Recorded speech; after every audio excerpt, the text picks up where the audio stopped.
are not drones. They're small, unmanned aerial systems. The technology will evolve very quickly. They can track you for days or weeks. It's just too easy to become Big Brother.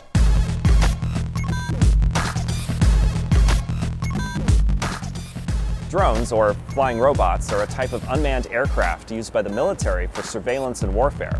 But now law enforcement wants to use a version of them as well, sparking an age-old debate across America.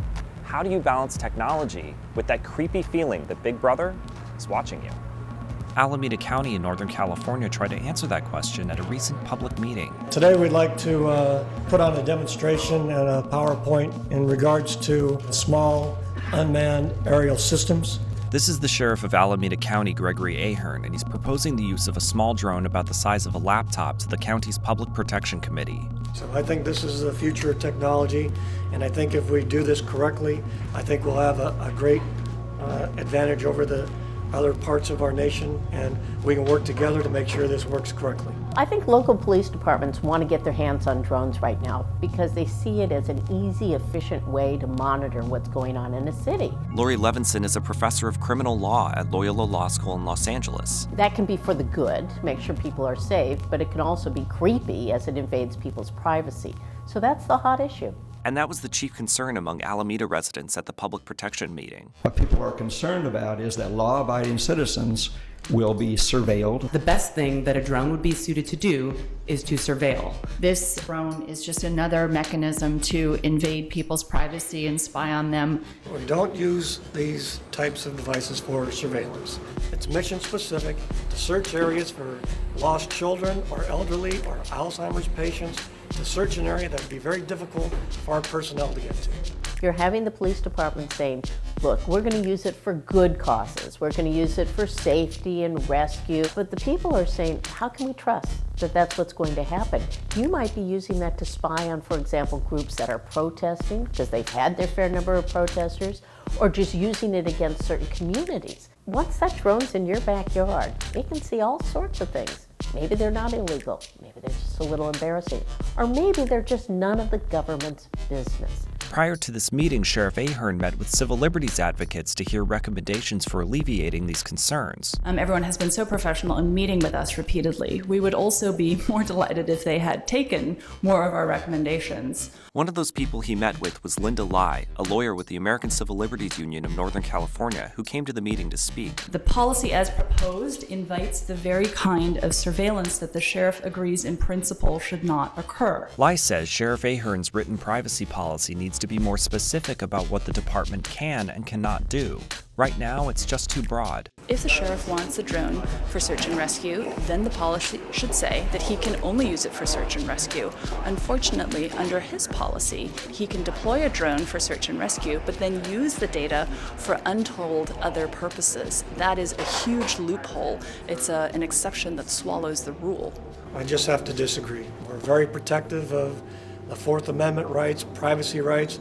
That is our job. That's what we have to continue to gain the public's trust, so we'd never breach that subject. We urge you today not to approve acquisition of this device until written, meaningful safeguards are in place. We have to follow the law, and we do follow the law, and that's our practice. Well, I don't think the local police departments now know what to respect. They haven't been given, frankly, enough guidance.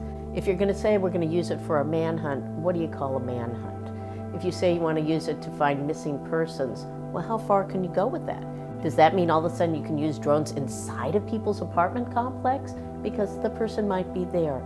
It's a matter of drawing lines, but those lines are important. Trevor Tim is an activist at the Electronic Frontier Foundation, and he says drawing those lines with law enforcement can be very hard. Police always seem to want to push the boundaries as far as the law will take them, and sometimes over those boundaries. So we have to stay vigilant against that type of behavior. Right now it's hard to tell exactly how many police departments have this technology, but the FAA itself actually estimates that as many as 10,000 drones may be flying over U.S. skies by the end of the decade. The goal is to get privacy laws in place beforehand, before they reach that level, because once there are thousands of drones in the sky and the police can use them for whatever they want, it's going to be very hard for citizens to get their lawmakers to pass privacy laws, because once the police have a certain power, they never want to relinquish it. The more available this type of technology is, whether it's because it's just easier to find, it's cheaper, the like, the more likely it'll be abused because the more likely it'll be used. And if you have it readily available, why would you pause and say, you know what, we want to do law enforcement the old-fashioned way. We want to use warrants, we want to send out police officers. It's just too easy to become Big Brother. Tim says that ease has ushered in a new world of big data collection by police. And if you want an example, take your smartphone. Right now, it is a pervasive problem where police are getting this type of information where they can track your exact movements for days or weeks without a warrant. The New York Times reported just last year that police agencies all over the country have gotten this type of data 1.3 million times. You see, because there weren't strict privacy rules in place when mobile phones first exploded onto the market, it made it that much easier for law enforcement to obtain civilian data once the technology got more advanced. And if it can happen with phones, it can happen with drones. This policy allows the cross-purposing of data so that data collected for search and rescue can be used for criminal law enforcement. That is a very large exception that needs to be closed. Generally, there is this real friction between technology and civil liberties. And we haven't really figured out how to deal with it, and frankly, neither has the Supreme Court. Because we are developing much faster technologies that can allow law enforcement and the government to invade our privacy. Just look around you. On the street corners, you have cameras in the lights. You have now these drones that can go all around. Everywhere you go, the government can surveil you.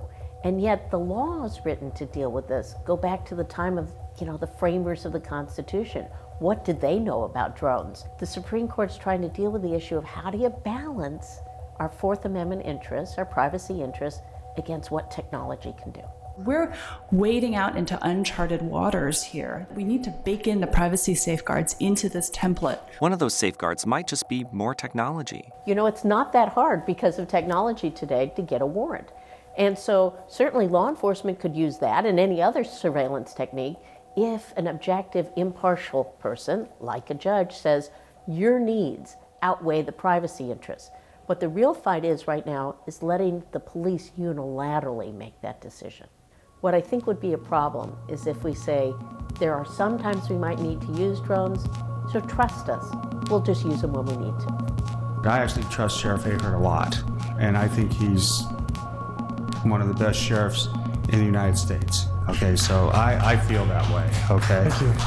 Whatever privacy framework we adopt now will be used as the baseline into the future, not only for Alameda, but for other jurisdictions across the country. We hope that Alameda becomes a leader in privacy protections, not privacy violations. I think their goals are noble. I don't think they're out there to violate all our rights. But if we don't pay attention, that's exactly what can happen. Alameda couldn't decide that day if they would use drones or not. The debate is still going on there. But when it comes to technology and civil liberties, the debate may never be settled. For Reason TV, I'm Paul Dietrich.